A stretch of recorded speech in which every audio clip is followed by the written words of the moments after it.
وہ ایک عجیب سی رات تھی۔ مجھے سمجھ نہیں آ رہا تھا میں کیا کروں، کیا نہ کروں۔ شادی کی پہلی رات تھی اور دلہن بنی بیٹھی میری بیوی نے کہا کہ خبردار، مجھے ہاتھ مت لگانا، کسی اور سے محبت کرتی ہوں، یہ زبردستی کی شادی ہوئی ہے، اور یاد رکھو تم کچھ بھی کر لو میری محبت نہ حاصل کر پاؤ گے، نہ میں تمہیں چاہوں گی۔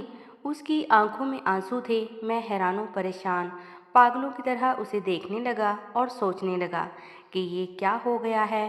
جب کچھ سمجھ نہ آیا تو اٹھا اور وضو کیا اور نماز کے لیے چلا گیا اور اپنے اللہ سے ذکر کیا کہ یا ربا، یہ کیسا امتحان ہے۔ مجھے ڈر تھا، بہت زیادہ ڈر، معاشرے کا ڈر، خاندان والوں کا ڈر۔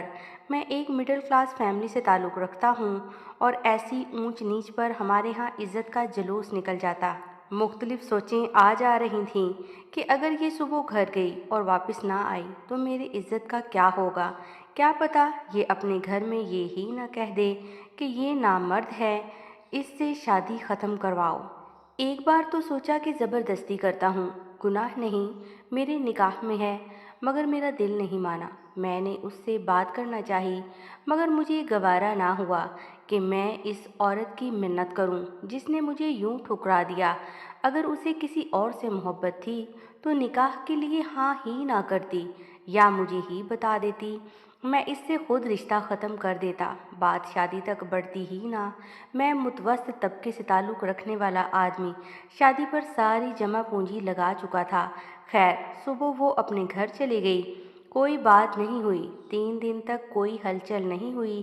3 دن بعد اس کی امی کی کال آئی کہ بیٹا تم آئے نہیں اپنی دلہن کو لینے، تو میں چلا گیا۔ میں نے وہاں بھی کوئی بات نہیں کی، ہم واپس گھر آ گئے۔ میری بیوی میرے سامنے تو نہیں، البتہ باہر جا کر یا گھر کی چھت پر جا کر ہر رات کو فون پر کسی سے باتیں کرتی تھی۔ میں نے اس سے پوچھا تک نہیں کہ کس سے باتیں کرتی ہو، کون ہے وہ، بس ایک بار پوچھا تھا کہ اسے طلاق چاہیے۔ اس نے کہا نہیں، اس کا فون پر جو عشق تھا اس سے مجھے کوئی مطلب نہیں تھا۔ 5 ماہ ایسے ہی گزر گئے۔ میں کام سے تھکا ہارا رات میں گھر آتا، کھانا باہر سے کھا آتا، اور جب بھی گھر آتا وہ فون پر ہی باتیں کر رہی ہوتی۔ ایک دن اس نے پوچھا ایک بات پوچھوں؟ میں نے کہا پوچھ لو۔ اس نے کہا کیا آپ کو مجھے دیکھ کر طلب نہیں ہوتی؟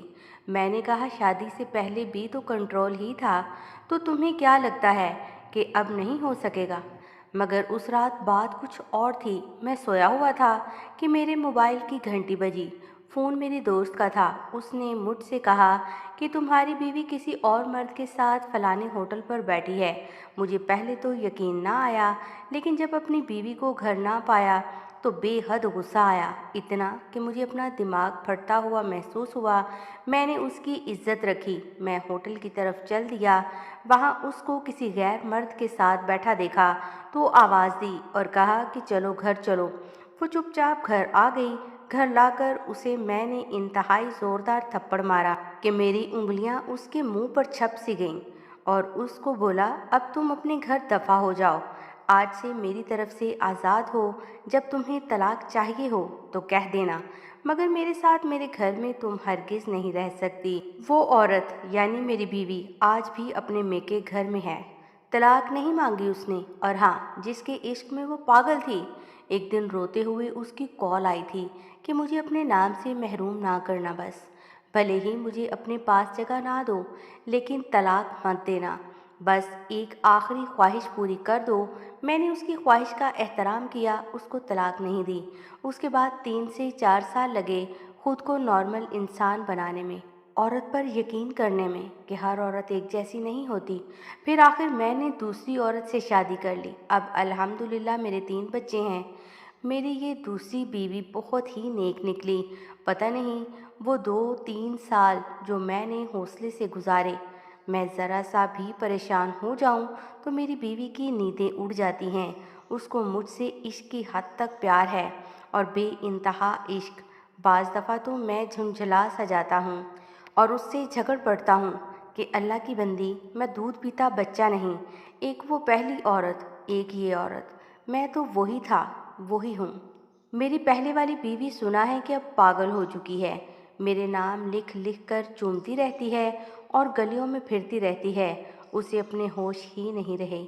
اب ایک دو دفعہ زہر بھی کھا لیا مگر بچ گئی۔ لوگ اب بھی کہتے ہیں میں ظالم ہوں، اس پر ظلم اتنے کیے کہ وہ پاگل ہو گئی ہے۔ اب میں کیا کہوں لوگوں سے؟ حرام محبت کا مقدر ہمیشہ ذلت ہی ہوتی ہے۔ یارانے عاشقی معشوقی لگا کر توقع کرنا کہ یہ ٹھیک ہوگا، ذلت ہی ملتی ہے۔ میری بہنوں، یاد رکھو، حرام محبت کا مقدر ذلت ہے، بس ذلت۔